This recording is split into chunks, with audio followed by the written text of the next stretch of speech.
Hi friends, నమస్తే. Welcome to ఊరు ఓడ యూట్యూబ్ ఛానల్. నేను మీ ఆనంద్ని. నేను ఈరోజు ఒక ప్రముఖమైన వ్యక్తిని కలవబోతున్నాను. అతనితో మాట్లాడబోతున్నాను. చాలా రోజుల నుంచి అనుకుంటున్నాను అతనితో మాట్లాడాలి, అతని ఇంటర్వ్యూ చేయాలని చెప్పేసి.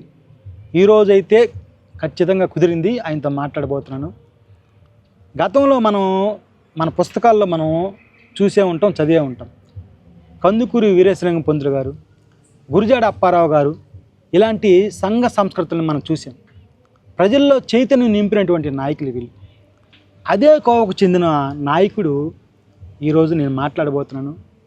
సో ఆయన ఒక ప్రజానాట్య మండలి అనే సంస్థను పునర్నిర్మించి ఎంతోమంది కళాకారులను తయారు చేసి ప్రజల సమస్యలను, బాధలను, కష్టాలని నాటకాల ద్వారా, పాటల ద్వారా ప్రతి పల్లెల్లో, ప్రతి ఊరిలో ఆయన ప్రదర్శించడం జరిగిందనమాట.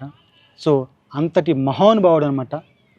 ఒక టి కృష్ణ గారైతేమి, మాదా రంగారావు గారైతేమి, నర్రా వెంకటేశ్వరరావు గారైతేనేమి, పోకూరి బాబురావు గారైతేనేమి, ధర్మవరపు సుబ్రహ్మణ్యం గారైతేనేమి, ఈ వందే మాత్రం శ్రీనివాస్ గారైతేమి, ఇలాంటి వాళ్ళందరూ కూడా ఈ ప్రజానాట్య మండలి సంస్థ నుంచి వచ్చిన వారి ప్రజల కష్ట సుఖాల్లో వీళ్ళంతా కూడా పాల్గొన్నవారు అనమాట.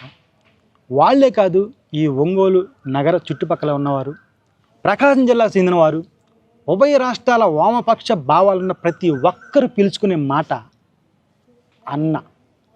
సో ఆ అన్న ఎవరో కాదు, శ్రీ నల్లూరి వెంకటేశ్వర్లు బ్రాకెట్లో అన్న. బ్రాకెట్లో అన్నని ఎందుకు చెప్పారంటే, ఆ అన్నని పదం లేకపోతే ఆ పేరుకి అర్థం లేదనమాట. సో అంతటి మహోన్నతమైన వ్యక్తిని, సమసమాజ స్థాపనకు దోహదపడిన వ్యక్తిని, పేదల పాలిట నిలిచి పోరాటం చేసిన వ్యక్తిని ఈరోజు నేను కలవబోతున్నాను, మాట్లాడబోతున్నాను. చాలా ఎగ్జైట్మెంట్గా ఉంది. సో ఫ్రెండ్స్, ఇంక లేట్ ఎందుకు, అన్నని కలిసి అన్న మాటల్లో ఆయన పడిన కష్టాలు, ఆయన చేసిన పోరాటాలు అన్నీ కూడా ఒక్కొక్కటిగా మనం మాట్లాడి మీకు చూపించబోతున్నాను. సో వెళ్దాం పదండి.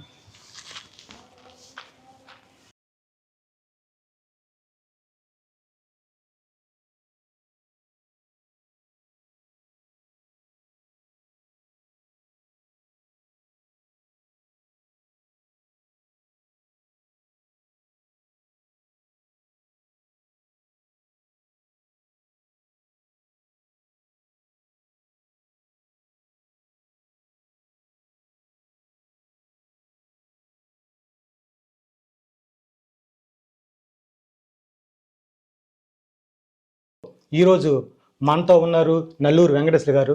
అన్న, ఆయన అడిగి ఆయన జీవితంలో ఎదుర్కొన్న సవాళ్ళు ఏంటి, ఆయన జీవితంలో చూసిన విజయాలేంటి, అపజయాలేంటి, ఇవన్నీ కూడా ఆయనతో పంచుకుందాం. సో సార్ నమస్తే. సార్ నమస్తే. సార్, మిమ్మల్ని ముందుగా సార్ అనటానికి నాకు కొంత ఇబ్బంది ఉంది. ఎందుకంటే మీకు ఏదైతే పేరుందో అన్న అనేది, ఆ అన్నని పేరుతోని పిలిస్తేనే ఆ ఆప్యాయత, ఆ ఆనందం అనేది ఉంటుంది. కాబట్టి ఈ ఇంటర్వ్యూలో కూడా అన్నని పిలుస్తాను సార్. అలాగే నాకు కూడా ఇష్టం సార్. Thank you sir. యాక్చువల్గా మిమ్మల్ని ఇంటర్వ్యూ చేయటం అంటేనే అసలు మాకు అంత అర్హత లేదు, కానీ మాకు అవకాశం ఇచ్చారు సార్. మరి ముఖ్యంగా మీ బాల్యం, మీ విద్యాభ్యాసం గురించి ఒక్క మాటలు చెప్పండి సార్. మాది మద్దిపాడు మండలం, పెదకొత్తపల్లి గ్రామం యొక్క శివారు నరసాయిపాలెం, వెంగనగుంటపాలెం అని కూడా అంటారు. అది మా స్వగ్రామం. రైతు కుటుంబం మాది. రైతు కుటుంబం అంటే ఆ రోజుల్లో 1935, 36 ప్రాంతంలో చదువుకునేవాళ్ళు బహు తక్కువ. అందువల్ల మా ఇంట్లో చదువుకున్న వాళ్ళు ఎవ్వరు లేరు. నాకన్నా ముందు నేనే కాస్త చదువుకున్నటువంటి వాడిని. అట్లాంటి పూర్వ రంగం నుండి నా జీవితం ప్రారంభమైంది. నాకు చదువుకునే రోజుల్లోనే నల్లూరు అంజయ్య గారు అని చెప్పి కమ్యూనిస్ట్ పార్టీ నాయకుడు, కీర్తిశేషులు ఆయన పరిచయం ఏర్పడింది నాకు. ఆయన పరిచయంతో నేను వామపక్ష భావాలకి, అంటే కమ్యూనిస్ట్ పార్టీకి అభిమానిగా రూపొందాను. 15-16 సంవత్సరాల వయసులోనే అది. ఆయన ఎక్కువ గ్రామంలో కుర్రాళ్ళను కూర్చో చోట యువజన సంఘం అని పెట్టి నాటకాలు వేయిస్తూ పాటలు నేర్పిస్తూ ఆ రకంగా దగ్గరికి రప్పించుకొని ఈ వామపక్ష భావాలు కమ్యూనిస్ట్ భావాలని తెలియజేస్తుండేవాడు. నాకు మొట్టమొదటి నుంచి నాటకాలంటే గొప్ప ఆసక్తి. ఎందుకంటే ఆ రోజుల్లో వీధి భాగవతులు అని ఉండేవాళ్ళు. వీధి భాగవతులు ఇప్పుడు లేరు. మీ మటు మీకు తెలియదు, మీ జనరేషన్కి తెలియదు. తెలియదు సార్. వీధి భాగవతులు అంటే మాల భాగవతులని, యానాది భాగవతులని వృత్తిగా చేసుకుని నాటకాలు ఆడుతుంటారు. పురాణ కథలు, సారంగధర, భారతం, రామాయణానికి సంబంధించినవి ఆసుగా మాట్లాడుతూ నాటకాలు వేసేవాళ్ళు. వాళ్ళు ఎట్లా వేసేవాళ్ళు, రాత్రి 10 గంటలకి మొదలు పెడితే తెల్లవారి ఏకుజామున 5-6 గంటల దాకా తెల్లవారిన దాకా వేస్తూనే ఉండేవాళ్ళు. అక్కడికి వెళ్ళి చిన్న పిల్లలంతా ఏం చేసేవాళ్ళు, చూడటానికి బయట పండుకునేవాళ్ళు, నిద్రపోయేవాళ్ళు కింద నేల మీదనే పండుకొని. అందరూ లేచిపోతూ లేపితే వచ్చేవాళ్ళు అనమాట. అది అట్లా ఆ నాటకాలు చూస్తూ నాకు నాటకాల మీద ఆసక్తి కలిగింది. ఈ నాటకాల మీద ఆసక్తి కలిగినప్పుడు చిన్నపిల్లలను కూర్చి పుస్తకాల్లో ఉండే పాఠాలు, ఆ పాఠాలను నాటికలుగా మన ఇటుకరాయి బండ మీద వేసి రుద్ది రంగు వచ్చింది. ఆ రంగు పూసుకునేవాళ్ళం ముఖానికి. పూసుకొని ఆ రకంగా మేము చిన్న చిన్న ఈ పాఠాలని నాటికల్లాగా వేస్తుండేవాళ్ళం. ఇది గమనించినటువంటి ఆయన మా ఊళ్ళో నాగభూషణం అని ఒక ఆయన ఉండేవాడు. చాలా గొప్ప గాయకుడు. బృందావన భజన ఇవన్నీ కూడా నేర్పుతుండేవాళ్ళు గ్రామాల్లో. అంత మంచి గాయకుడు. ఆయన గమనించాడు ఈ నాటకాలంటే ఆసక్తి ఉన్న విషయం నాకు. ఆయన హరిశ్చంద్ర నాటకం వేస్తూ మొట్టమొదటిగా నాకు ఆ నాటకంలో లోహితాస్యుడు అనే హరిశ్చంద్రుడి కొడుకు పాత్ర, ఆ పాత్ర వేయించాడు. తర్వాత భక్త రామదాసు నాటకం వేస్తూ రామదాసు కొడుకు ఒక పాత్ర వేయించాడు, చిన్నపిల్లల క్యారెక్టర్లు. అట్లా ఆ రకంగా నాకు నాటకాల వల్ల ప్రవేశం ఆ రకంగా జరిగింది. నాకు గురుతుల్యుడు ఆయన నాగభూషణం అని చెప్పి ఆయన కీర్తిశేషుడు, ఆయన గురుతుల్యుడు. ఆ రకంగా నాకు ఈ కళారంగం పైన ఆసక్తి కలిగింది. మీ ఊరే సార్ ఆయన కూడా? మా ఊరి నరసాయపాలెము అంటే ఎంగమంటపాలెం, అక్కడ ఆయన. అయితే ఆ రకంగా నాటకాలు వేస్తూ ఉన్నటువంటి నా అభిలాషని ఈ నల్లూరు అంజయ్య గమనించాడు. కమ్యూనిస్ట్ పార్టీ నాయకుడు నల్లూరు అంజయ్య. ఆయన మా ఊరి నుంచి స్కూల్కి పోతూ ఉంటే ఒంగోలులో 6వ తరగతిలో నేను ఫస్ట్ ఫారంలో చేరాను. నేను నాతో పాటు మా మిత్రుడు కల్లూరి చంద్రయ్య అని, ఆయనేమో 7వ తరగతిలో, నేనేమో 6వ తరగతిలో. మాకు ట్యూషన్ చెప్పి కొత్తపల్లి శాస్త్రయ్య అనే పంతులు ట్యూషన్ చెప్పి పిఆర్ స్కూల్ జరిపించాడు. పిఆర్ స్కూల్ చాలా ప్రసిద్ధి. ఇప్పుడు గర్ల్స్ స్కూల్ ఉంది కోర్టు సెంటర్లో. బాయ్స్ ఏమో అక్కడ రంగారెడ్డి చెరువు దగ్గర పెట్టారు. ఆ పిఆర్ స్కూల్ అనేది పెద్ద ప్రసిద్ధి. కరవైతే ఆయన వెంకటరమణయ్య అని జమీందారు, వెంకటరమణయ్య అని ఆయన పేరు మీద పిఆర్ ఏదో ఇంటి పేరు ఉంది. ఆయన అప్పట్లో కట్టించారు. ఆ స్కూల్లో వేలాది మంది చదువుకున్న వాళ్ళు విద్యనిచ్చింది ఆ స్కూల్. అంత చరిత్ర ఉంది దానికి. అక్కడ చేరి చదువుకుంటూ ఉంటే వస్తూ పోతూ ఉంటే ఈయన నల్లూరు అంజయ్య కమ్యూనిస్ట్ పార్టీతో సంబంధం ఏర్పడింది, స్నేహం ఏర్పడింది కదా నాకు. ఆ రకంగా ఉంటే 1948లో కమ్యూనిస్ట్ పార్టీ మీద బ్యాన్ పెట్టారు. బ్యాన్ పెట్టడం అంటే కనపడ్డాడిని అరెస్ట్ చేసేయటం, ఆ రకంగా. అట్లా కమ్యూనిస్ట్ పార్టీ నిషేధంలో పనిచేస్తూ ఉంది.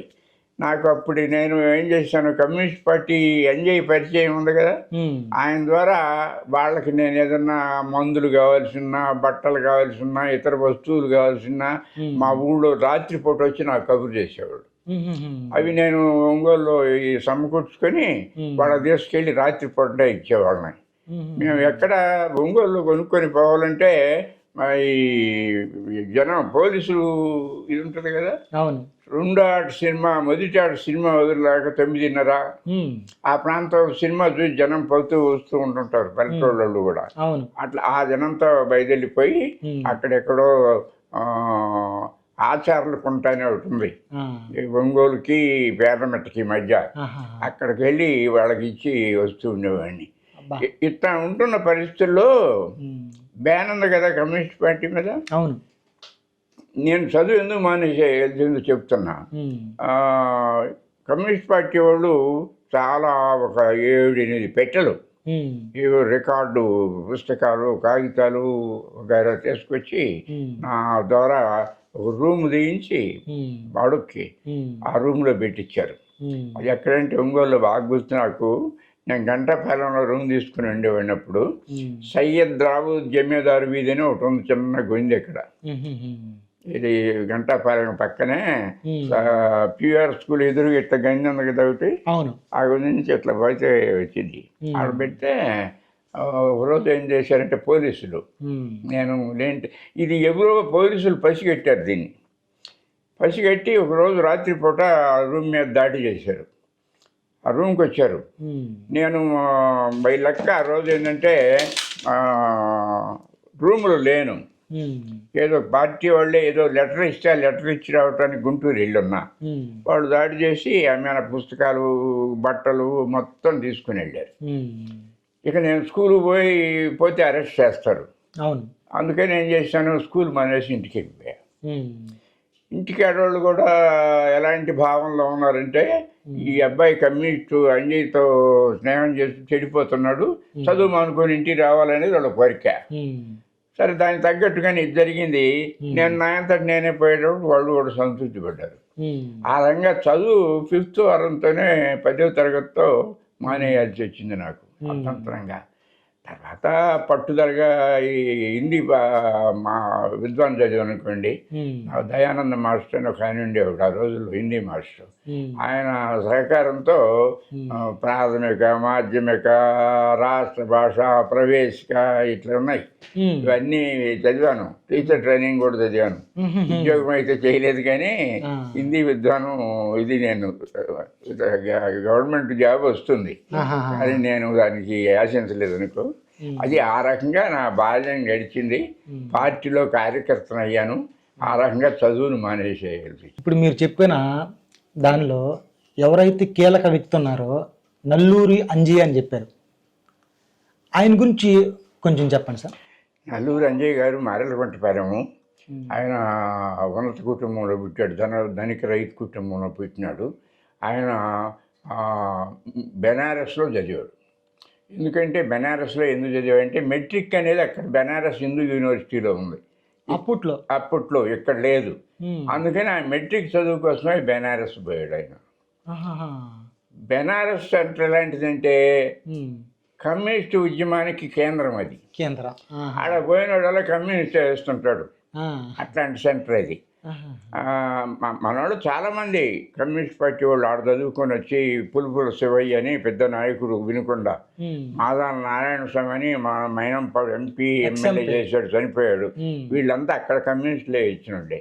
అట్లా ఆ రకంగా అక్కడ చదువుకొని ఆయన అక్కడ అల్లర్ల బయలుదేరినాయి, హిందూ ముస్లిం కొట్లాటలు బయలుదేరితే అక్కడ చదువు మానేసి మళ్ళీ మధ్యలోనే ఆయన రావటం జరిగింది. ఆయన ఆ రకంగా ఇంటికి వచ్చిన తర్వాత ఉన్న కుటుంబమే కాబట్టి ఆయన గ్రామంలో యువన సంఘం పెట్టి కుర్రోళ్ళందరినీ పోగు చేసి వాళ్ళకి మంచి అభ్యుదయ భావాలు బోధించటం, నాటకాలు వేయించటం, ఆ రంగా పార్టీ వృద్ధికి పెద్ద కృషి చేశాడు. మన ఒంగోలు ప్రాంతంలో పార్టీ అభివృద్ధి కావడానికి, కమ్యూనిస్ట్ పార్టీ వ్యాప్తి కావడానికి ఆయన ప్రధాన కారకుడు. తాలూకా కమ్యూనిస్ట్ పార్టీ కార్యదర్శిగా కూడా పనిచేశాడు ఆయన, ఒంగోలు తాలూకా పార్టీ కార్యదర్శిగా. ఇప్పుడు ఒంగోలులో కమ్యూనిస్ట్ పార్టీ ఆఫీస్ ఉందే, సిపిఐ ఆఫీస్ ఉంది ఈమనపాలెంలో, పోలీస్ స్టేషన్ అంటారు. ఆ ఆఫీసు చాలా చరిత్ర. 43లో కట్టారు అది. 1943 అంటే చూడు. ఇప్పుడు ఆ పేట అంతా కూడా గుడిసెలు ఉండేవి అట ఆ రోజుల్లో. అది ఒక్కటే మిద్దె వయస్సుంది. ఆ మిద్దెలో అద్దెకు తీసుకొని పార్టీ ఆఫీస్ పెట్టారు. ఇక అక్కడ ఆఫీస్కి వస్తూ పోతూ చేస్తూ ఆ రకంగా కమ్యూనిస్ట్ పార్టీతో అంజయ్య కోసం ఆ రకంగా నాకు ఆ వామపక్ష భావాలు అభినయ్ ఆ రకంగా బాల్యం గడిచిపోయింది. ఇప్పుడు ఏదైతే మీరు చదువుకునేటప్పుడు ఈ పోలీసుల అరెస్టులు కానీ, ఈ తర్వాత ఈ కమ్యూనిస్టు నాయకుడు అంజయ్య గారితో తిరగటం కానీ, ఇవన్నీ ఇంట్లో వాళ్ళు చూస్తుంటారు కదా సార్. చూసినప్పుడు వాళ్ళు మీ మీద ఎట్లా రియాక్షన్? ఇంట్లో వాళ్ళకి ఇష్టం ఇవన్నీ. వాస్తవానికి ఇవన్నీ అందుకనే చదువు వదిలిపెట్టి ఇంటికి పోతే వాడు ఆనందపడింది. ఇవన్నీ చేస్తూ చెడిపోతున్నాడు, అంజయ్య స్నేహం వల్ల వీడు కమ్యూనిస్టులో పోతున్నాడు అని చెప్పి ఇంటి వాళ్ళకి అసంతృప్తి. అయినా వాళ్ళ మాట అనకుండా తిరుగుతుండేవాళ్ళం. తీరా నాయంతటి నేనే చదువు మానుకొని ఇంటికి పోవాల్సి వచ్చినప్పుడు వాళ్ళకు సంతోషం వేసింది. చదువుకోవాలి చేయాలనేది వాళ్ళకి లేదు. సో మీరు ఇప్పుడు మీకు వీధి భాగవతాలు చూస్తూ నాటక రంగ ప్రవేశం చేశారు. నాటకాల మీద మీకు ఆసక్తి కలిగింది. మీరు నాటక రంగంలో మీకు మొదట అనుభవం ఏం చెప్తారు? మొదటి అనుభవం అంటే నాటకాల మీద నాకు బాగా ఆసక్తి ఉండేది. కమ్యూనిస్ట్ పార్టీ భావాలతో యువజన సంఘాలు ఉంటుండే ఎప్పుడు ప్రతి గ్రామంలో. ఆ యువజన సంఘాల ద్వారా సంక్రాంతికి నాటికలు వేయించడం, పాటలు నేర్పించడం ఇట్లాంటివి ఎక్కువగా చేస్తుండేవాళ్ళం. బహుశా ఇప్పుడు తగ్గిపోయింది అది. అట్లా ఆ రకంగా ఉంటున్న పరిస్థితుల్లో నేను ప్రతి గ్రామం వెళ్ళి నాటకం వాళ్ళని నేర్పుతానని ప్రతి గ్రామం వెళ్ళేవాడిని.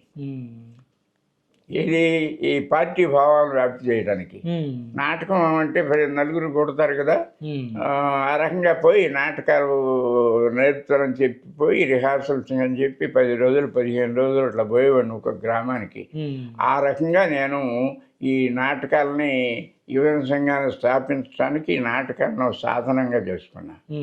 నేను నాటకం వేయించని లేకుంటే వేసినటువంటి గ్రామాలు లేకుండా లేవు ఒంగోలు తాలూకాలు. అంత ఎక్కువ. బహుశా నా పుస్తకం చూస్తుంటే చివరిన రాశా. చివరిన చూడండి మళ్ళీ మీరు ఒకసారి. నేను ప్రదర్శించిన నాటకాలు, ప్రదర్శింపజేయించిన నాటకాలు ఏ ఊళ్ళో ఎక్కడ తేదీలతో సహా రాశా. ఎందుకంటే నాకు డైరీ ఉంటుంది కాబట్టి డైరీలో ఉన్నాయి. అవన్నీ చూసి ఆ పుస్తకం రాశాను.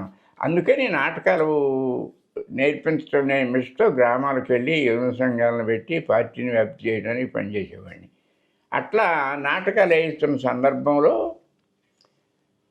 రిహార్సల్ చేయించడానికి వెళ్తాం. పక్క ఏదో గ్రామానికి కరవదో పార్లమెంటో ఏదో.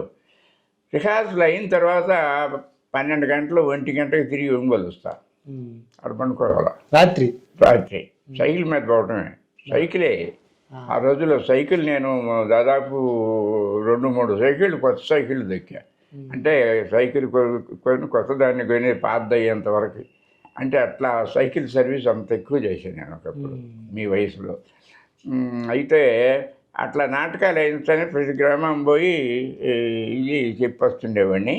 ఆ తర్వాత ఆ క్రమంలో ఆ పరిచయాలతో యువజన సంఘం కమ్యూనిస్ట్ పార్టీని ఏర్పరిచేవాడిని. అందువల్ల వీటి కోసం సౌలభ్యం కోసం ఒంగోలులో ఒక రూమ్ తీసుకున్నాను నేను. ఒంగోలులో ఉండటానికని ఒక రూమ్ తీసుకొని ఆ రూమ్లో ఉంటుండేవాడిని. ఆ రూమ్లో ఉంటూ సాయంత్రం 6-7 గంటలకు సైకిల్ వేసుకొని పోతే మళ్ళీ నాటకం అయిన తర్వాత 1 గంట 2 గంటలకు మళ్ళీ ఒంగోలు జరిగేవాడిని. అది అట్లా ఒంగోలుకి మారింది. నా కార్యక్రమాలన్నీ వాటి ప్రకారం ఒంగోలు షిఫ్ట్ కేంద్ర బిందువు అయింది, కేంద్రమైంది. అది డెడికేషన్ కదా సార్, అది చాలా డెడికేషన్. మీరు ప్రజా నాటకాల ద్వారా తిరగని ఊరు లేదు, తిరగని పల్లె లేదు. సో ప్రజానాట్య మండలి అంటేనే నల్లూరు వెంకటేశ్వర గారు అంటేనే ప్రజానాట్య మండలి అనేది దాదాపు ఉభయ రాష్ట్రాలందరికీ తెలుసు. ప్రజానాట్య మండలి పునర్నిర్మాణంలో మీ పాత్ర ఏందో చెప్పండి సార్. కొంచెం ప్రజానాట్య మండలిని గురించి కూడా చెప్పాలి మీకు ఈ సందర్భంలో. ప్రజానాట్య మండలి అనేది కళ కోసం కాదు, ఏదో కొందరు వినోదం కోసం కాదు. కళ ప్రజల కోసం, ప్రజలను చైతన్యపరచడం కోసం, సమాజానికి ఉపయోగపడటం కోసం అనే భావన మొట్టమొదట కమ్యూనిస్ట్ పార్టీ నినాదం ఇచ్చింది. 1943లో బాంబేలో కమ్యూనిస్ట్ పార్టీ మహాసభ జరుగుతుంటే ఆ సందర్భంలో పిసి జోషి అని కమ్యూనిస్ట్ పార్టీ నాయకుడు, గొప్ప మేధావి ఆయన. అంటే కళలు చాలా శక్తివంతమైన కళలు. కళ ఆకర్షించినంతగా ఇంకా ఏది ఆకర్షించలేదు. కళకి ఒకడు పాట పాడుతున్నాడు అనుకోండి, పోయేవాడల్లా నిలబడి ఉంటాడు. ఇంకో రోజు ఆట ఆడుతున్నారనుకోండి, బజార్లో పోతూ అక్కడ నిలబడి చూస్తుంటాం. అంటే అంత ఆకర్షణ శక్తి కళ. అది నిరుపయోగం కాకూడదు. లేకపోతే రాజులు, నవాబులు, జమీందారులకి మాత్రమే వాళ్ళ ఇళ్ళ దగ్గర పరిమితం కాకూడదు. అది శక్తివంతమైంది కాబట్టి, ఆకర్షణీయమైంది కాబట్టి అది ప్రజలకు ఉపయోగపడేట్టుగా చేయాలా అని కమ్యూనిస్ట్ పార్టీ నినాదం ఇచ్చి 1943లో ప్రజానాట్య మండలి ఏర్పడిందయ్యా. ప్రజానాట్య మండలి అంటే ఇప్టా, ఆల్ ఇండియా జాతీయ స్థాయిలో ఏర్పడింది. IPTA, Indian people's theatres association, IPTA, IPTA అని ఏర్పరిచారు. దానికి అనుబంధంగా ఇక్కడ ప్రజానాట్య మండలి అని అదే టైంలో 43లో ఏర్పడింది. ఇక్కడ ఏర్పరిచింది ఎవరు? డాక్టర్ రాజారావు, డాక్టర్ గరికపాటి రాజారావు అని గొప్ప కళాకారుడు. ఆయన ఏర్పరిచాడు. ఇక్కడ 43లో ఏర్పరిచాడు. 43లో ఏర్పరిచి ఎక్కువ కాలం పనిచేయాల. ప్రభుత్వానికి కన్నుగుట్టింది ప్రజానాట్య మండలి ప్రదర్శనల కారణాన. ఏమిటివి? నైజాం నవాబు దుర్మార్గంగా పరిపాలిస్తుండేవాడు. కొన్ని వందల వేల ఎకరాలు తెలంగాణ అంతా వాటి హస్తగతం ఉండేది. బానిసల్లాగా ప్రజలను చూసేవాడు. ప్రజలు చదువుకోవటానికి ఇల్లే, పత్రికలు చదవటానికి ఇల్లే, పల్లెల్లో పత్రికలు రావడానికి ఇల్లే, అంత దుర్మార్గంగా పరిపాలిస్తుంటే దానికి వ్యతిరేకంగా ఈ ప్రజానాట్య మండలి మా భూమి, ముందడుగు అనే నాటకాలు రాయించింది. మా భూమి అనే నాటకం గొప్ప నాటకం. నాటక రంగంలోనే పెద్ద మార్పు తెచ్చిన నాటకం. నాటక రంగంలో ఇతివృత్తాలు ఉంటాయి. అంటే కథ. ఇంతకుముందు నాటకాలు ఎట్లున్నాయి? కుటుంబ సంబంధమైన సమస్యలు, వ్యక్తిగతమైన సమస్యలు, మానసిక సమస్యల మీద నాటకాలు ఉండేవి. మా భూమి నాటకం ఏంటి? అది కాదు, ప్రజల సమస్య, ప్రజలు పడుతున్న బాధలు, పాలకులు పెడుతున్నట్టు దుర్మార్గాలు, వీటన్నింటినీ తెలియజెప్పే పద్ధతుల్లో ఆ నాటకం ఉన్న మా భూమి నాటకం. ఆయన నైజాబు కొన్ని వందల ప్రదర్శనలు ఆడారు దాన్ని ఆ రోజుల్లో. మీరు నమ్మాలంతే. అన్ని ప్రదర్శనలు ఇచ్చిన సాంఘిక నాటకం లేదు అసలు. అంత గొప్ప నాటకం మా భూమి.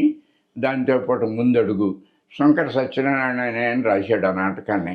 ఆ నాటకాన్ని ప్రజానాట్య మండలి ఆడుతుంటే ఇది గిట్టక ప్రభుత్వం దాన్ని నిషేధించింది. కమ్యూనిస్ట్ పార్టీని 48లో నైజాం 48లో ఎందుకు నిషేధించారంటే అది 48లో నిజాంకి వ్యతిరేకంగా తెలంగాణలో గొప్ప పోరాటం జరిగింది. తెలంగాణ సాయుధ పోరాటం ఉంటారు దాన్ని. రైతులంతా కూడా తిరగబడి, రైతులు కూలీలు కర్ర ఏది చేతికంటే అది కొడవలి తీసుకొని తిరగబడ్డారు జనం. పెద్ద పోరాటం అది. తెలంగాణ సాయుధ పోరాటం అంటారు. గ్రామాలన్నీ కూడా గ్రామాల్లో పటేళ్ళు, పట్వారీలు తెలంగాణలో వాళ్ళని అంటారు. అంటే కర్ణ మున్సుగులు. కర్ణాన్ని కాటికి పోయిన కూడా నమ్మకూడదట, అంత దుర్మార్గం ఉంటాడు. మున్సుబు అంటే పెత్తందారు, ఊరి మీద పెత్తందారు.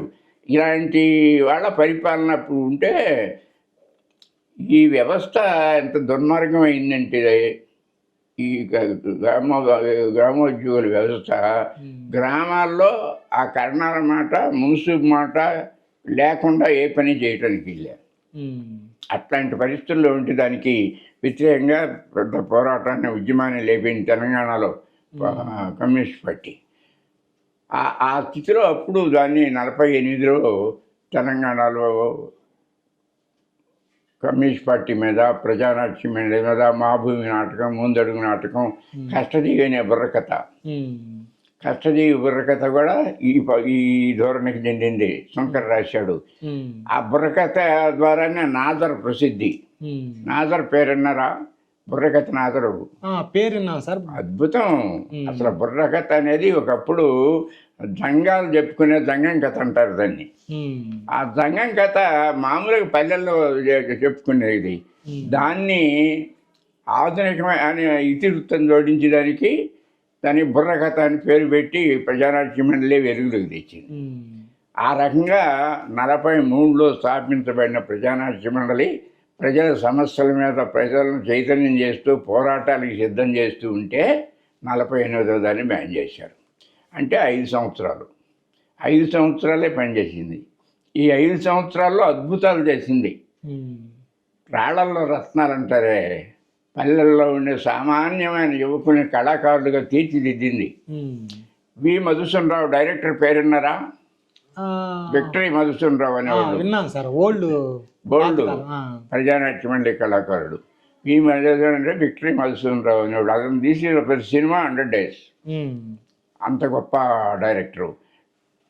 టి ప్రకాశ్రావు, తాతినేని ప్రకాశ్రావు, అతను అప్పుడు డైరెక్టర్. అతను ప్రజానాట్య మండలి కళాకారుడు.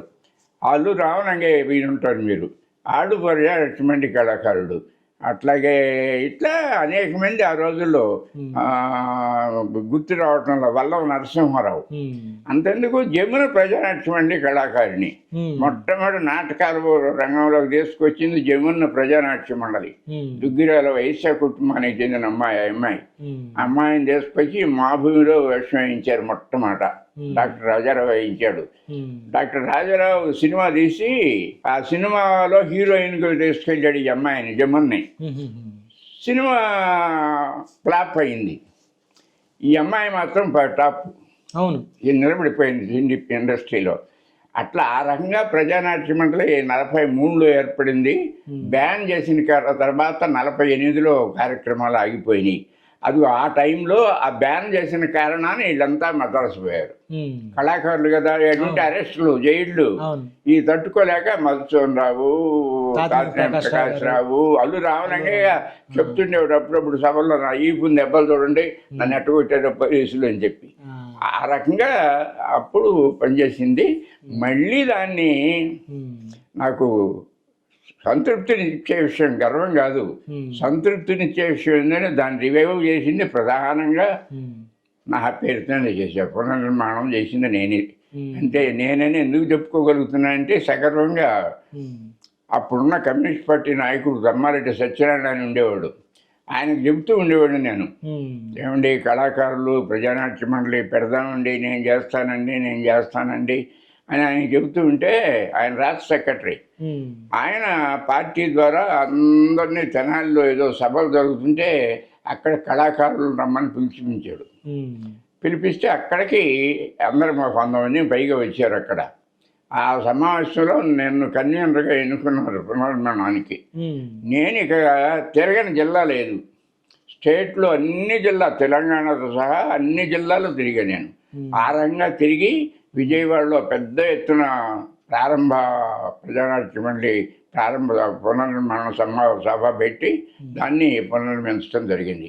ఆ సమావేశంలో నేను ప్రధాన కార్యదర్శిగా, ఆయన సినిమా యాక్టర్ నాగభూషణం గారు, నాగభూషణం కూడా కమ్యూనిస్ట్ పార్టీ అభిమాని, ఆయన అధ్యక్షుడిగా నేను కార్యదర్శిగా ఎన్నికయ్యాము అక్కడ. ఆ రకంగా ప్రజానాట్య మండలిని మళ్ళీ పునర్నిర్మించాం. అన్ని జిల్లాల్లో మళ్ళీ ప్రజానాట్య మండలి కార్యక్రమాలు, కార్యకర్తలు అన్నీ కూడా మళ్ళీ ఆ రకంగా ప్రారంభమైంది. ప్రజానాట్య మండలి రాష్ట్ర వ్యాప్తంగా అయింది. మళ్ళీ రాష్ట్ర వ్యాప్తంగా అయిన 100 మంది కళాకారులు తయారయ్యారు. ఇప్పుడు యాక్టివ్గా ఉంది బాగా ప్రజానాట్య మండలి.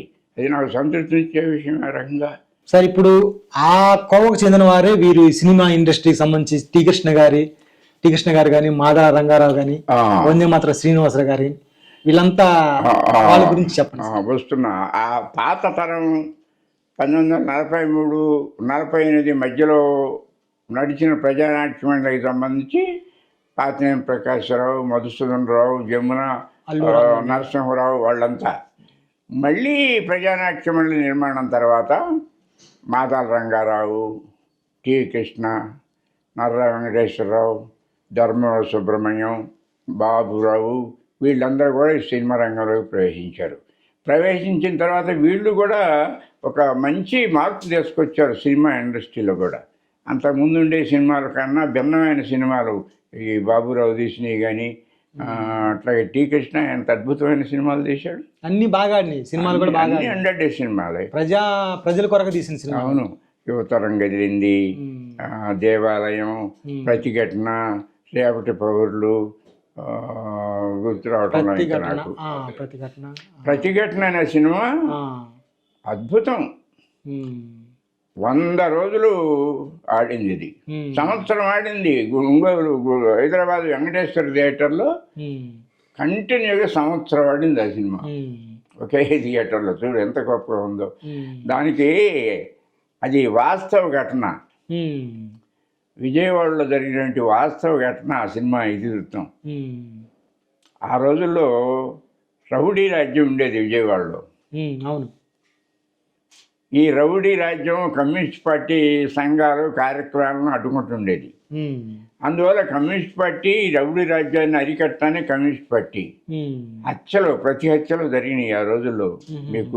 మీకు తెలియదు కుర్రాళ్ళు. ఆ రకంగా అప్పట్లో విజయవాడలో ఉంటే దీన్ని ఇతివృత్తంగా తీసుకొని ప్రతిఘటన సినిమా తీశాడు టీ కృష్ణ. ఇదే ఇతివృత్తంతో.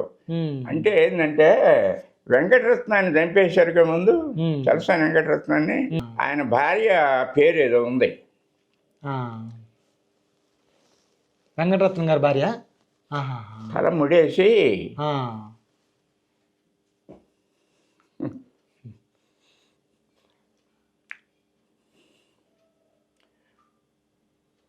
వాడిని తీసేసిందాకనే ముడేయమండి, వాడిని తిరిగి వెతికేసిందాక అని అప్పుడు శపథం చేసింది. వాడిని ఎప్పుడు చేసి చంపారు అప్పుడు. అది విజయశాంతికి క్యారెక్టర్ ప్రతిఘటనలో మెయిన్ ప్రతిఘటనలో ఆవిడ అదే కదా తిరగబడింది. నాకు అది గుర్తు చేసుకుంటే కష్టంగా ఉంది. అందుకని అలాంటి ఘటనలన్నీ ఆ రోజుల్లో ఎందుకు వచ్చాడు ఈ విషయానికి. సినిమాలు, అవును, అద్భుతమైన సినిమాలు ఏవి అనుకునే శిష్యుల సినిమాలు ఇవన్నీ. దాదాపుగా మీరు ఎన్ని సినిమాలు యాక్ట్ చేసి ఉంటారు సార్? నేను 10-12 సినిమాలు చేస్తాను. అదే వాళ్ళిద్దరు సినిమాలే ఎక్కువ. బంగారావు తీసినవి, కృష్ణ తీసిన సినిమాల్లో 10-12 సినిమాలు చేశాను. అంటే నేను ప్రొఫెషనల్గా పోదలుచుకోవాలా. ఆ పీరియడ్లో నాకు 1-2 సినిమాలు చూసిన తర్వాత కొందరు ఆఫర్ చేశారు, ఇతర వాళ్ళు కూడా. నేను ప్రొఫెషనల్గా పోదలుచుకోక లేదు అని నేను. సో మీరు సినిమా రంగం వైపు వెళ్లకుండా నాటక రంగాన్ని మీరు నాటక రంగం మీద అదే, ఎందుకంటే ఇది పార్టీ కార్యక్రమం కూడా కాబట్టి యువన సంఘాలు ఇవన్నీ పెట్టడానికి మొట్టమొదటి నాటకాల పోటీలు పెట్టింది ప్రజానాట్య మండలి తరఫున మేమే. యువజన సమాఖ్య ఆధ్వర్యాన్ని నాగులపురపట్లో పెట్టాం మొట్టమొదట. ఇది 51, 52 ఆ ప్రాంతంలో వరుసన పోటీలు పెడుతుండేవాళ్ళు. ప్రతి సంవత్సరం యువజనోత్సవాలను పెట్టి కరవైతులు అయితే ఒక యువన సంఘం ఉండేది. ఆ యువన సంఘం దాదాపు ఇప్పుడు కూడా పనిచేస్తూ ఉంటుంది. 40-50 సంవత్సరాల చరిత్ర దానికి. సంక్రాంతి ప్రతి సంవత్సరం పిల్లలకి, యువకులకి ఆటల పోటీలు, ముగ్గుల పోటీలు ఇట్లాంటివి పెట్టడం, బహిరంగ సభ జరపటం ఇట్లాంటివి చేస్తూ ఉంటారు కరవైతులు యువన సంఘం ఆధ్వర్యాన. అట్లా ఆ రకంగా యువన సంఘం, ప్రజానాట్యం వాటి ద్వారానే ఎక్కువ నేను కార్యక్రమాలు నిర్వహించాను రోజుల్లో. అంటే మీరు ఏదైతే ఒక నియమం పెట్టుకున్నారో కళ కోసం, ప్రజల కోసమే అనుకున్నారు. అవును, కళ ద్వారానే అభ్యుదయ భావాలు, వామపక్ష భావాల్లో వ్యాప్తి చేయొచ్చు అనేది ఆ భావంతోనే ఒక ఆశయంతో చేశాను నేను. సరదాగా నాటకాలు వేసుకోవచ్చు. అప్పుడు ఎప్పుడో సరదాగా మొదలైనటువంటిది దానికి ఒక లక్ష్యం ఏర్పరచుకున్నా. అందువల్ల ఆ రకంగా ఇది చేస్తే ఆ క్రమంలో వీళ్ళు మనోళ్ళు. ఆ రోజుల్లో శర్మ కాలేజీలో కల్చరల్ యాక్టివిటీ ఎక్కువ ఉండేది. కేంద్ర బిందువు ఒంగోలులో, కేంద్ర బిందువు ఒంగోలులో శర్మ కాలేజీలో ఉంటే అప్పుడు దారా గోపాల్ శాస్త్రి ఆ రోజుల్లో ఇన్ఛార్జిగా ఉండి బాగా చేస్తుండేవాడు. మాది స్టూడెంట్స్ మెస్ ఒకటి ఉండేది.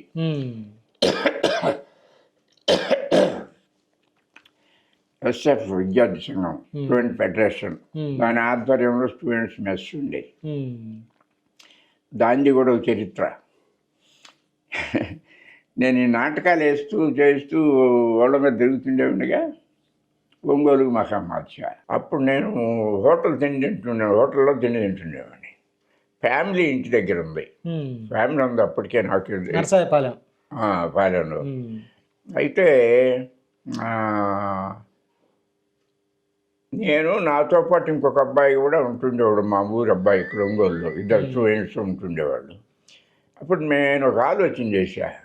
మా ఊళ్ళో ఒక వైశ్య కుటుంబానికి సంబంధించిన రత్నం అని ఒక వైశ్య వితంతు, వయస్సు బాగా, ఆయన ఒంటరిగా ఉంటుంది పాపం. అందుకని ఆయనతో మాట్లాడి, అమ్మా మాకు అన్నం వండి పెడుతూ ఉండు, నువ్వు అక్కడ తినొచ్చు, నీకు నెలకి ఇంతనే ఇస్తాము అని చెప్తే వచ్చింది ఆమె.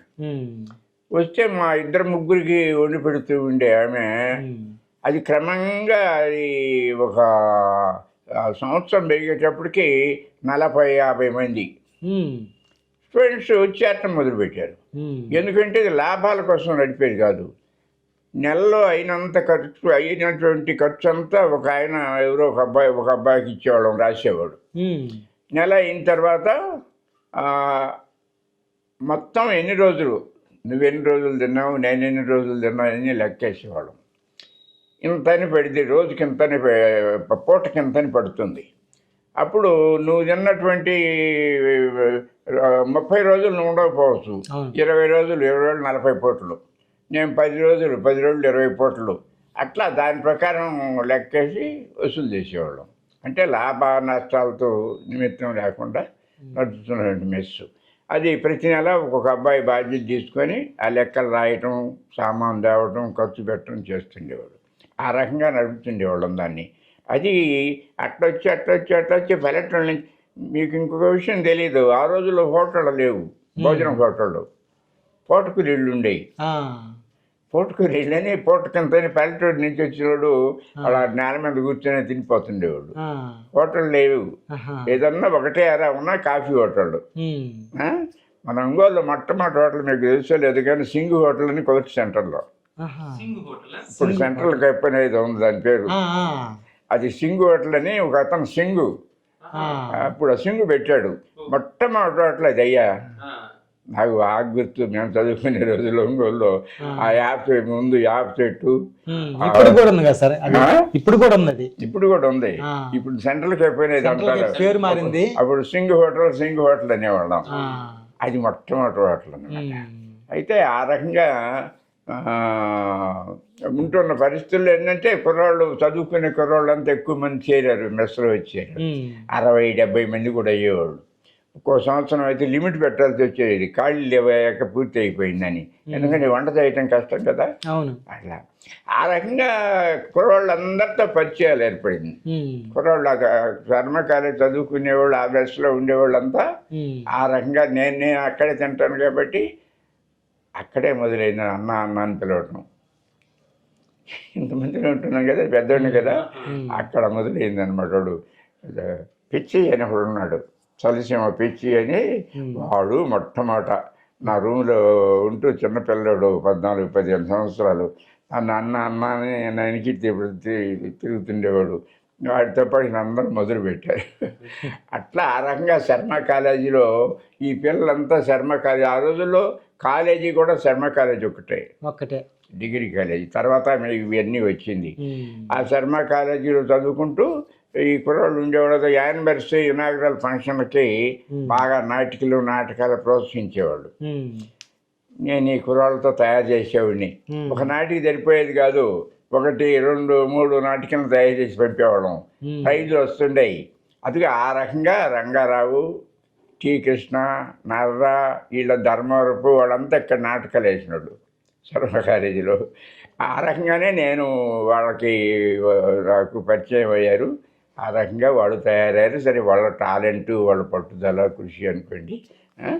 ఆ రకంగా హాస్టల్ పెద్ద సర్వీస్ చేసింది ఆ రోజుల్లో, ఏఎస్ఎఫ్ హాస్టల్. ఆ రకంగా కానీ మీ శిష్యులు మీరు ఏదైతే చెప్పారో, టి కృష్ణ గారు కానీ, మాదల రంగారావు కానీ, ధర్మవర సుబ్రహ్మణ్యం కానీ, గిరిబాబు గారు కానీ, వీళ్ళంతా కూడా ఏదన్నా ఇంటర్వ్యూ ఇస్తుంటే ఖచ్చితంగా మీ పేరు వాడతారు. వాళ్ళు మీతో ఉన్న సాన్నిహితం అనేది అలాంటిది, మర్చిపోలేనిది. మాకు ఆ రోజుల్లో అన్నం పెట్టారు, ఒక పెద్దన్నలాగా మమ్మల్ని విద్యతో పాటు సామాజిక అంశాలు ఇవన్నీ కూడా మాకు నేర్పాడు. కాబట్టి మేము ఈరోజు ఈ స్థితిలో ఉన్నామని చెప్పేసి వాళ్ళు గర్వంగా చెప్పుకుంటున్నారు. వాళ్ళ సంస్కారం అది. ఇటీవల ధర్మవర సుబ్రహ్మణ్యం గారి అన్నగారు కూడా మీ గురించి వాడు వాగిది నాకు వాగిది. వాడు మొట్టమొదటి స్టేజ్ ఎక్కించింది నేనే. నేను ఈ నాటకాలు రిహార్సల్కి పోతాడా, అప్పుడు ఆయనకి వస్తుండేవాళ్ళు వీళ్ళు. ఈ టీ కృష్ణ కూడా అట్లా తయారైనవాడే. నేను రాత్రిపూట పల్లెటూళ్ళు వెళ్ళి వస్తుంటాయి కదా, వాడు కృష్ణ మరి ఒరే సైకిల్ నేను దొక్కలేను రా అంటే, నేను దొక్కుతాలే నువ్వు ముందు కూర్చో, మిమ్మల్ని తొక్కుంటూ తీసుకెళ్ళేవాడా? నన్ను ముందు కూర్చోబెట్టుకుంటేవాడు అనమాట. అట్లాగే ఈడు ధర్మవరం సుబ్రహ్మణ్యం కూడా నాటకాల్లో నేనే గాలిలో నాటకం వేస్తే మేము బాగా యాక్టివ్గా ఉంటున్నాడు, కనపడుతున్నాడు. దాంట్లో మంచి పాత్ర ఉంటే ఒక కామెడీ పాత్ర చేయించేవాడు చేత. ఆ నాటికి మేము చాలా చోట్ల వేస్తే నాటకం అయిన తర్వాత జనం వాడిని చూడాలనేవాళ్ళు. మేమందరం కాదు, సుబ్రహ్మణ్యం జగన్ అనే పాత్ర, ఆ అబ్బాయిని పిలవండి, ఆ అబ్బాయిని పిలవండి అనేవాళ్ళు. అట్లా వాడు బాగా ఇట్లా చేస్తూ సినిమాలు చూస్తూ ఎగిరిపోయాడు. మంచి స్థాయికి ఎదిగాడు, ఒక మంచి స్థాయికి ఎదిగాడు. సార్ ఇప్పుడు దురదృష్టం చనిపోయాడు కానీ వాడు బాగా. సార్ ఇప్పుడు వీళ్ళందరితో పాటు వీళ్ళందరితో ఒక ఎపిసోడ్ అయితే వందే మాత్రం శ్రీనివాస్ గారికి మీతో ఉన్న అనుబంధం అనేది ఒక డిఫరెంట్. శ్రీనివాసు ఖమ్మంలో ఇదే నేను ప్రజానాట్య మండలికి కోసం ప్రతి జిల్లా దిగేవాడిని కదా. ప్రజానాట్య మండలి శిక్షణా శిబిరాలు పెట్టేవాళ్ళం. పాటలు, నాటికలు, బుర్రకథలు నేర్పడానికి 10 రోజులు 15 రోజులు 100 మంది 150 మంది వచ్చేవాళ్ళు. బుర్రకథలు పెట్టుకోవాలంటే 3 ఉండాలి, బలశుద్ధం నేర్చుకోవాలంటే 3 ఉండాలి, ఏదైనా నాటిక నేర్చుకోవాలంటే 5-6 ఉండాలి. ఇట్లా పెడుతుంటే చాలా శిక్షణ శిబిరాలు. నేను ఇప్పుడు నాకు అవన్నీ గుర్తు చేసుకుంటే ఏమిరా ఇప్పుడు ఇట్లా అయిపోయింది ప్రజానాట్య మండలి అనిపిస్తుంది. అయితే ఒకసారి ఖమ్మంలో శిక్షణా శిబిరం 10 రోజుల శిబిరం అది. ఈ బుర్రకథలు ఇవన్నీ కూడా నేర్పటం. మోహన్ దాస్ గారు అని ఒక ఆయన ఉండేవాడు. ఆయన సినిమా డైరెక్టరు, సంగీత డైరెక్టర్, పాత తరంలో. చలపతిరావు పేరున్నారుగా మ్యూజిక్ డైరెక్టరు, పాత తరం పెద్ద మంచి డైరెక్టర్ ఆ రోజుల్లో, సినిమా డైరెక్టర్ చలపతిరావు. వీళ్ళంతా ఆ రోజుల్లో పాత ప్రజానాట్య మండలి వాళ్ళు. ఆయన మాకు పాటల గేట్లు మా కుర్రోళ్ళకి నేర్పిస్తూ ఉండేవాడు. మోహన్ దాస్ ఆయన హైదరాబాద్లో నివాసం ఉండేవాడు అనుకో. అయితే ఆ ఖమ్మంలో శిక్షణా శిబిరం జరుగుతూ ఉంటే 10 రోజుల శిబిరం. ఈ శ్రీనివాసు బ్రదరు బుర్రకథ చెబుతాడు. బుర్రకథ 3 తడతారు. ఆ 3 వస్తుంటే వాళ్ళతో పాటు వీడు వచ్చాడు. చిన్నపిల్లాడు, ఇప్పుడు 13-14 సంవత్సరాలు. 10 రోజులు ఉండాలిగా, ఖర్చుతో కూడింది. అందుకని ఒట్టోళ్ళని ఉంది రానియటంలా గేట్ దగ్గర. గేట్ దగ్గర ఉండే ఇది గమనించి కథ చెప్పి నేర్చుకునేవాళ్ళు 3 కదా, నువ్వొద్దు నువ్వు వెళ్ళిపోమన్నారు. రానిలా. సరే వాళ్ళ అన్నంలో నువ్వు ఇంటికి పోరా అని చెప్పి లోపలికి వచ్చేసారు. అట్లాగే ఒక రోజంతా ఉన్నాడయ్యా. రోజంతా గేట్ దగ్గర ఉన్నాడు. సో నేను మరుసటి రోజు ఎందుకో అదే బయట నుంచి వస్తున్నా లోపలికి. ఎవరో చెప్పారు అడుగురు, ఆయన అడగరా, ఆయన అడుక్కోరా అని. వచ్చి ఆయన వస్తుంటే సార్ నేను వస్తానన్నాడు. ఏం చెప్తాను, ఏం చేస్తావు అన్న. నేను పాట పాడతానండి అన్నాడు. పాడు పాట అన్న. అలాగే నిలబడి పడాడయ్యా. అప్పుడు సినిమా అల్లూరి సీతారామరాజు సినిమా, తెలుగు వీరల్లే ఒక ఇంటర్వ్యూలో శ్రీనివాస్ గారు చెప్పారన్నమాట, తెలుగు వీరులు ఎవరా అనే పాట పాడాడని చెప్పేసి. ఈ పాట అట్లాగే పాడాడు, అద్భుతంగా పాడాడు. చిన్నపిల్లాడు ఏంటి మనం ఇట్లా ఇంతమంది పాడుతుంటే ఇన్ని రానివ్వలేదని చెప్పి లోపల తీసుకెళ్ళి మోహన్ దాస్ ఉన్నారుగా, మోహన్ దాస్ గారు వీడేదో పాట పాడతాడంటే నన్ను సార్ మనం రాళ్ళని రాపిడి పడుతున్నాం ముద్రలు ఇది పాడేది నన్ను సార్ అన్న. వాడు అట్లాగే పాట పాడాడు. మరి ఆయన ఉంచాడు. ఎవరో శనాయ్ అనేవాడు, శనాయ్ అనేవాడు. సరే వాడిన రాకు పెడితే సరే అంతా డిస్పర్స్ అయ్యే రోజు 10 రోజులు కలిసిమెలిసి ఉన్నాం కదా, బాగా బాధపడతారు అందరూ. విడిపోయారు రోజు వీడి నుండి తమాషాగా రే మబ్బురు వస్తా ఉంటారా అన్న. వస్తాను సార్ అన్నాడు. వీడు వస్తానన్నాడు. ఈయన ఏం చేసేది అని చెప్పి నేను మామూలు సరేలేరా అని చెప్పి వెళ్ళిపోయా. ఖమ్మంలో పార్టీ ఆఫీసుకి రోజు వచ్చేవాడట. దగ్గరలో కృష్ణరావుపేటని ఏదో కృష్ణాపురం ఏదో విలేజ్. ఆఫీస్కి వచ్చి ఆయన ఎప్పుడు వస్తాడు నేను పోవాలి, ఆయన ఎప్పుడు వస్తాడు. వాళ్ళప్పుడు టీవీ చౌదరిని ఒక ఆయన పార్టీ సెక్రటరీ. ఆయన తర్వాత వస్తూ ఉంటే ఒక సందర్భంలో నాకు విజయవాడలో పార్టీ సమావేశం, ఇదే ప్రజానాట్యమైన సమావేశం. ఆయన చెప్పాడు, రే రేపు సమావేశం రా విజయవాడలో, ఆడ బారాజీ వాడు మనం సంచి తీసుకొని వచ్చాడు. ఆ సంచి అంటే పూసల తల్లి సంచులు ఉండే ఆ రోజుల్లో. ఆ సంచి దాంట్లో నిక్కరు, ఒక దొక్క, ఒక దుప్పటి ఏదో పెట్టుకొని వచ్చాడు. నాకు ఆశ్చర్యం, వచ్చాడు ఈడని. ఊరిలో వచ్చాడు కదా నేను అనుకుని మధ్యలో. సరే వాడి వయసు వాళ్ళే మా పిల్లలు, 2 అబ్బాయిలు దాదాపు. సరే ఏం చేస్తా తీసుకొని పోయా. తీసుకొని పోతే చదువు ఏమీ లేదు అసలు. అప్పుడు మా ట్యాగూర్ ట్యూటోరియల్ కాలేజీ అని ఒకటి ఉండేది మా ఇంటికి దగ్గరలో.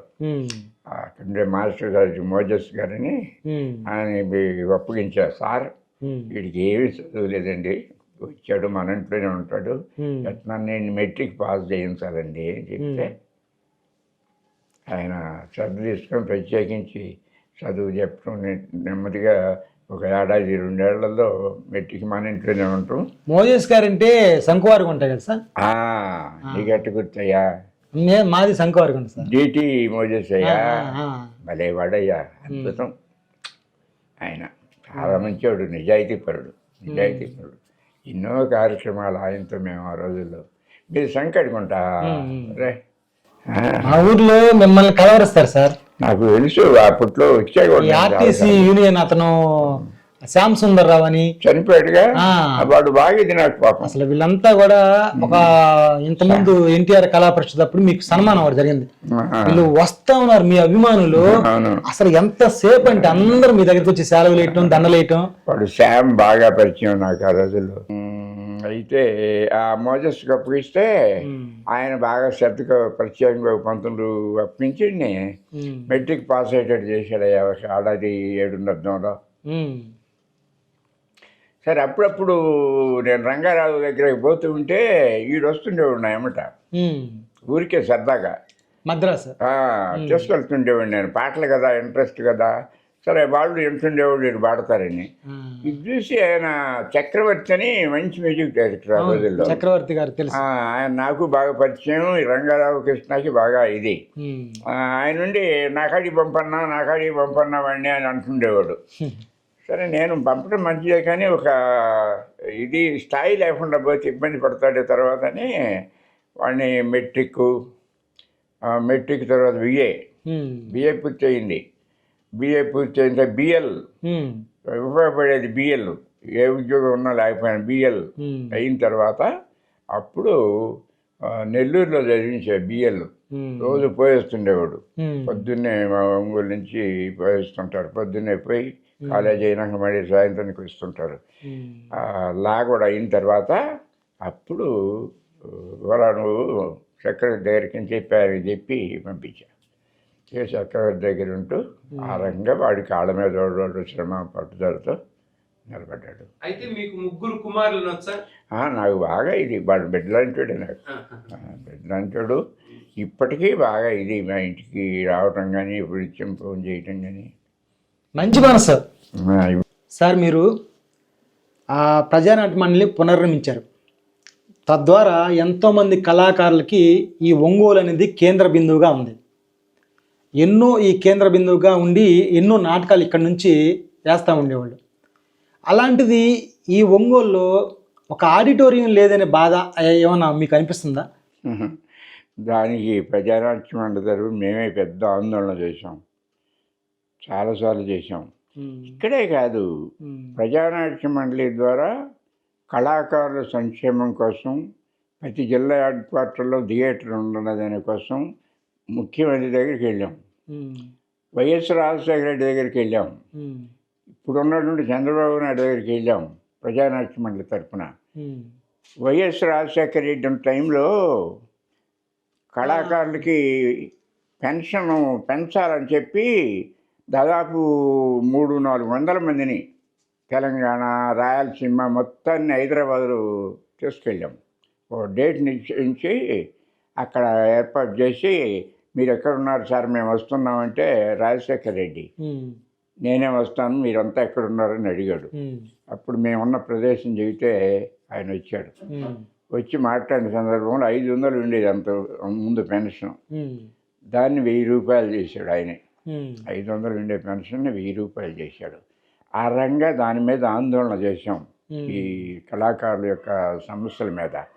థియేటర్లు కూడా ప్రతి జిల్లా కేంద్రంలో థియేటర్ ఉండాలనేది. మన ఒంగోలులో కూడా కలెక్టర్ దగ్గరికి వెళ్ళాము, ఎమ్మెల్యేల దగ్గరికి వెళ్ళాము, చేసిన ఫలితమే జనార్దన్ టైంలో ఇప్పుడు ఎన్టీఆర్ కళాక్షేత్రం ఒక 200 మెంబర్స్ బిలో కళాక్షేత్రం, దాన్ని జనార్దన్ పీరియడ్లో చేశారు. దానికి కారణం మేమే, అంటే నేను ఒక్కడే కాదు, మన ఒంగోలులో అన్ని సమాజాలు కళాకారులను అందరినీ కూర్చి అందరం కలిసి దాన్ని సాధించాం. అదొక్కటే చాలదు, అదేమి థియేటర్ కాబట్టి నాటకాలు ప్రదర్శించడానికి అనువైన థియేటర్ కావాలా.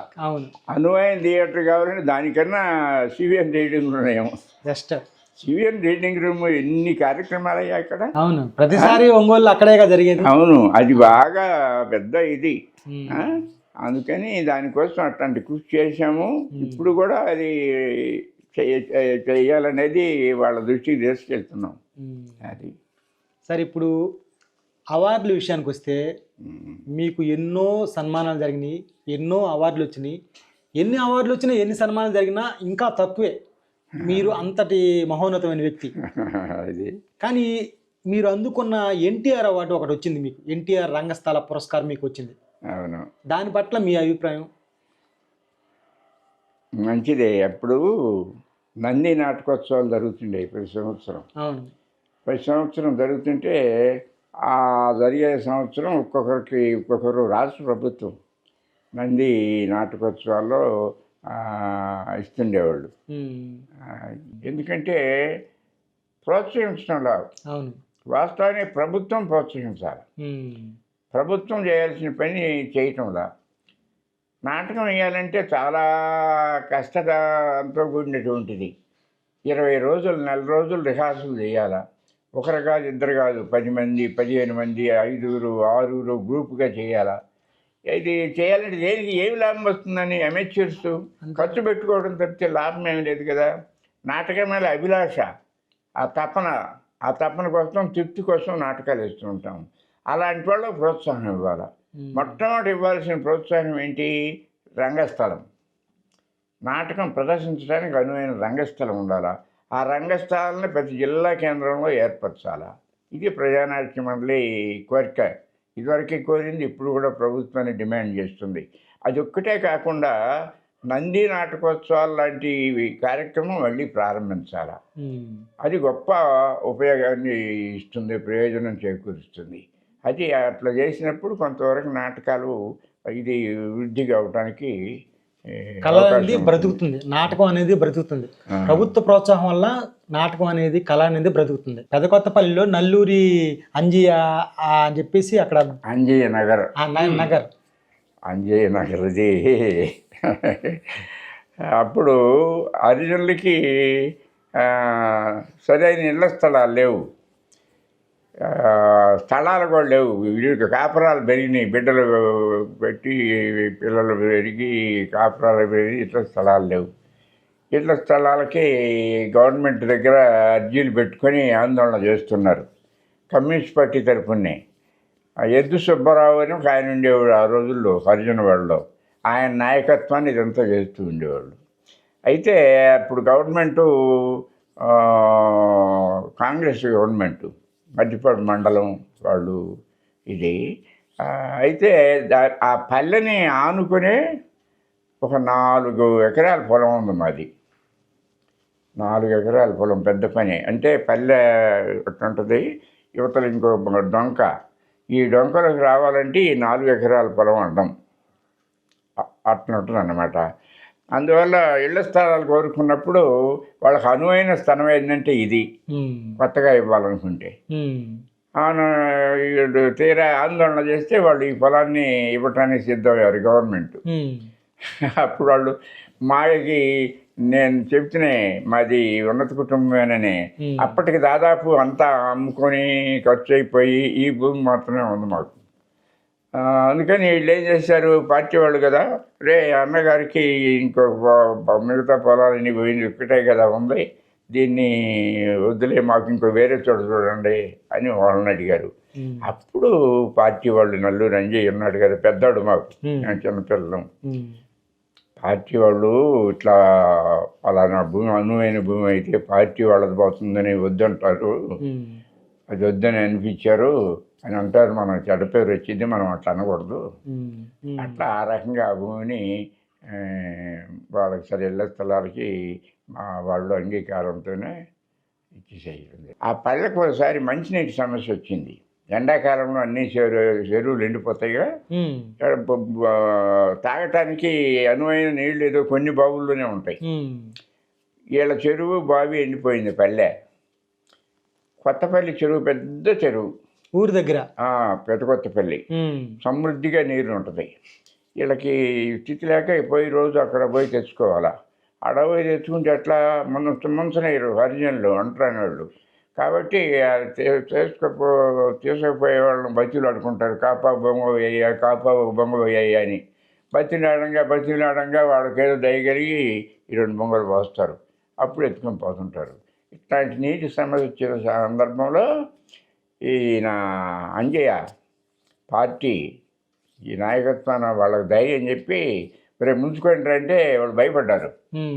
అక్కడ పార్టీ నాయకుడు వాళ్ళందరికీ చెప్పి ధైర్యం చెప్పి ఏం లేదులే గవర్నమెంట్ మనకు సపోర్ట్ ఉంటుంది అని చెప్పి చెరువులోకి ముంచడానికి వీళ్ళందరినీ కదిలిచ్చారు. పెద్ద కొట్లాట జరిగింది. కొట్లాట తల్ల బగిలి హరిజనులకి. అప్పుడు కలెక్టర్కి చెప్తే కలెక్టర్ పోలీసు బందోబస్తు పెట్టి మళ్ళీ నీళ్లు పంపించాడు పల్లెలను పిలిపించి. అప్పుడు వాళ్ళు ఏం చేశారు, ఈ నీళ్లు వీళ్ళకి దక్కనేయకూడదని గోగులు నానేశారు. గోగులు నానేస్తే కుళ్ళు వాసన వస్తుంది, గోగులు నానేశారు. అది అలాంటి పరిస్థితుల్లో అంజయ్య ఒక రకమైన దైవంగా చూస్తారు వాళ్ళు హరిజనులు. కమ్యూనిస్ట్ పార్టీని కానీ అంజయ్యను కానీ అంజయ్య నగర్ అని పేరు పెట్టుకున్నారు. నిజంగా మీరు కానీ అంజయ్య గారు కానీ పేదల కోసం బాగా పోరాడారు సార్. అవును, మీరు అంతా పోరాడారు కాబట్టి మిమ్మల్ని కలవరుస్తున్నారు ఇప్పుడు కూడా. సార్ మీ కుటుంబ సంతానం ఎంతమంది సార్? 2 అబ్బాయిలు. వాళ్ళల్లో ఒకడు లా చదువుకున్నాడు, వాడు గ్రానైట్లో పనిచేస్తుంటాడు శంకుర్ దగ్గర. అంటే అక్కడ ఈ అమ్మకాలు లావాదేవీలు అవన్నీ ఉంటాయి కదా, వ్యాపారస్తులు, ఆడ మీడియేటర్ కాదు. ఒక అబ్బాయి వాడు డిగ్రీ చదువుకున్నాడు, ఏం లేదు, వాడి కొడుకు అమెరికాలో ఉంటున్నాడు. అందువల్ల వాడు అట్లా. మీరెంతమంది సార్? అంటే మీరు మీ బ్రదర్ కానీ? మేము 2 అబ్బాయిలేమో, ఒక అమ్మాయి. వాళ్ళిద్దరూ కాలం చేశారు. ఆ అమ్మాయి నాకన్నా పెద్ద ఆవిడ, అక్క. తమ్ముడు శ్రీరాములు అని తమ్ముడు, వాడు బాగా ఏమైనాడు, చనిపోయాడు దురదృష్టం. సార్ మీ అమ్మగారి పేరు సార్? మా అమ్మ కనకమ్మని చనిపోయింది. ఆయన కూడా, ఆయన అమ్మ ఇద్దరు కాలం చేశారు. మీ నాన్నగారి పేరు సార్? ఆయన కూడా కాలం చేశాడు. నిజం సార్, వాళ్ళు పుణ్య దంపతులు సార్. వాళ్ళు పుణ్య దంపతులు కాబట్టే ఇలాంటి నిలువెత్తు బంగారాన్ని మాకు అందించారు సార్. నిజంగా వాళ్ళు అమాయకులు, ఒక రకంగా ఏమీ లోకం తెలిసినాడు కాదు. చెప్పాను కదా మొదటే, కుటుంబంలో విద్యాగంధం లేదని, నేను మొదటిని. ఆ రోజుల్లో అంతే. ఆ రోజులు చదువుకోవాలంటే ఎలిమెంటరీ స్కూల్స్ కూడా ఉండవు గ్రామాల్లో. నిజంగా వాళ్ళ సహకారం కూడా ఉంది దీనిలో, లేకపోతే మీరు ఇలా ఉద్యమాల్లో వచ్చి పూర్తి సహకారం, ఏమి ఎదురు చెప్పేవాళ్ళు కాదు. నాకు కలిసి వచ్చిన అడ్రస్ ఒక ఇది అవకాశం అదే. కలిసి వచ్చిన అవకాశం ఏంటంటే నాకు ఎవరు మా ఇంట్లో ఎదురు చెప్పేవాడు కాదు. నేను ఏది చెప్పినా కూడా ఎన్నుకునేవాళ్ళు. ఎందుకంటే కొన్ని సాంప్రదాయాలు ఉంటాయి. నేను కమ్యూనిస్ట్ పార్టీని నమ్మాను కదా, నా ఆదర్శం వరకు చూడు. కార్ల్ మార్క్స్ కమ్యూనిస్ట్ పార్టీ నిర్మాత, మహాత్మా గాంధీ, అంబేద్కర్. లేదా అందుకని నాకు కొన్ని ప్రిన్సిపల్స్, కొన్ని ఆశయాలు, కొన్ని నష్టాలు పాటిస్తా. ఊరికి ఏదో పైకి సిద్ధాంతాలు చెప్పి చేసేది కాదు. మా నాన్న చనిపోతే ఏ కర్మలు చేస్తారు రకరకాల ఇవన్నీ.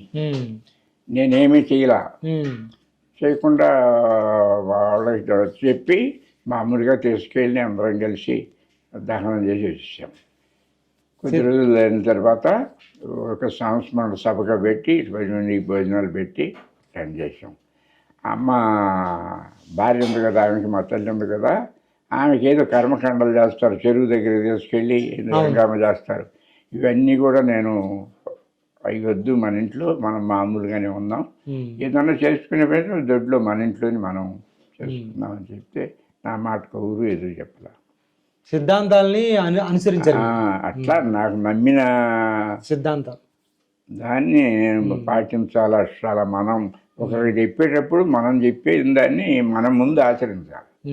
మనం ముందు ఆచరిస్తే అది నిజాయితీ ఉంటుంది. కానీ ఎవరికో చెప్పేది సిద్ధాంతాలు చేసే ఏదో అంటారే, అది నాకు కుదరదు. అందుకని నేను నమ్మిన ఆశయాల ప్రకారమే నేను బతుకుతున్నా అని నేను సగర్వంగా చెప్పగలను. అది సార్, ఆఖరిగా ఒక మాట అడగాలనిపిస్తుంది.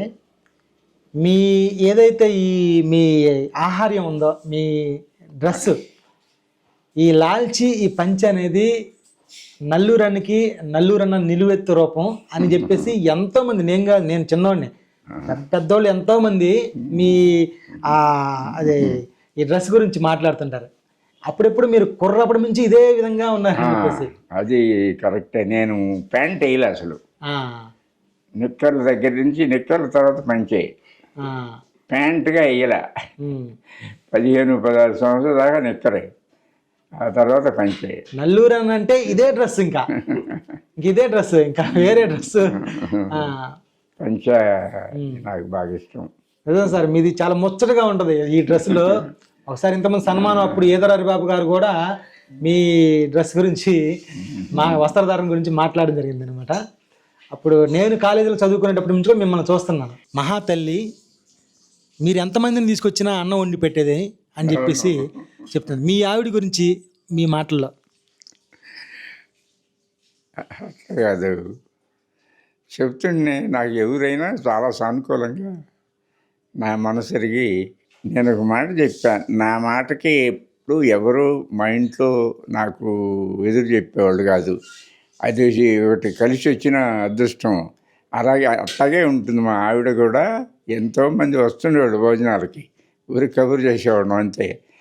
అదొక్కటే కాదు, నేను దాదాపు 7-8 సంవత్సరాలు జనవరి 1 ఇంటి దగ్గర ఒక 15-20 మంది మిత్రులను భోజనాన్ని పిలిచేవాడిని. ఇప్పుడు అంటే ఆవిడ పోయిన తర్వాత నేను అది మానేసా. ఇక సార్, చివరగా ఇప్పుడు తరం ప్రజలకి మీరు ఒక సందేశం, ఒక మాటలో చెప్పాలంటే ఏం చెప్తారు? జీవితం చాలా విలువైంది. మనిషి జీవితం, ప్రాణులు అనేకం ఉన్నాయి. జంతువులు, జలచరాలు, భూచరాలు, మనుషులు ఓ ప్రత్యేకం. మేధస్సు ఉన్నది మనిషికి, ఆలోచించగలడు, మాట్లాడగలడు. అలాంటి మేధస్సు ఉన్నటువంటి మనిషిగా జన్మించడమే మనకు ఒక వరం. దేవుడి మీద నాకు నమ్మకం లేదు, కానీ దేవుడిచ్చిన వరం అంటారే, అలాంటిది మనిషిగా జీవించడం అనేది. ఈ జీవితాన్ని సార్థకం చేసుకోవాలి మనం. ఎక్కువ బతికితే 100 సంవత్సరాలు, కానీ 70 సంవత్సరాల వరకే ఇప్పుడు చాలామంది కాలం చేస్తున్నారు. అందుకని ఈ సమయాన్ని, ఈ జీవితాన్ని సద్వినియోగం చేసుకోవాలి. మనిషి మరణిస్తాడు, అతని మంచితనం మిగిలి ఉంటుంది. అందుకని మనం పోయినా మనం గుర్తుండేటట్టు ఎంతో కొంత. అందరూ మహాత్మా గాంధీలు కాలేరు, అందరూ భగత్ సింగులు కాలేరు. మన శక్తి మేరకు, మన పరిధుల్లో, మన జీవితం, మన అవకాశం మేరకు మంచిగా జీవించాలి, 10 మందితో మంచిగా ఉండాలి. ఈనాటి యువతరం అర్థం చేసుకోవాల్సింది, నేర్చుకోవాల్సింది అది. సార్ నిజంగా మీరు గురించి మీ అభిమానులు, వాళ్ళు మీకు సంబంధించిన వాళ్ళు ఆ బుక్కులు రాశారు కదా, ఆ బుక్కులు చదువుతుంటే నాకైతే ఒక రకంగా కళ్ళు చెమర్చాయి సార్. నిజం అద్భుతం. మీరు పేదల కోసం ఎంత పోరాటం చేసి ఇప్పటికి ఆ సిద్ధాంతాన్ని కట్టుబడి ఉండి ఎంతోమందితో మాట్లాడింది. కానీ సార్ మీతో మాట్లాడుతుంటే నాకు ఒక తెలియని ఆవేశం అంటే బాధ అంటే ఒక సంతోషం, ఈ విధంగా కళ్ళు చెమరుస్తున్నాయి సార్. నిజంగా మీకు హ్యాట్స్ ఆఫ్ సార్. అదే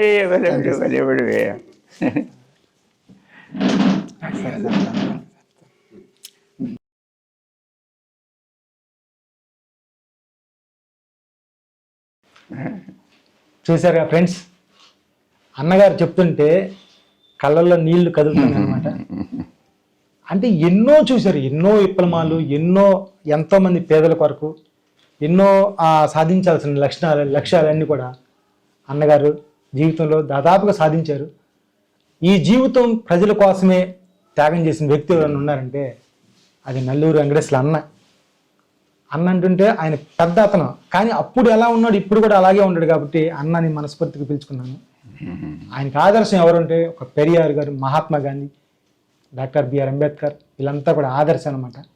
సో అదే బాటలో తను నమ్మిన సిద్ధాంతాలు కట్టుబడి ఆయన బ్రతికాడు.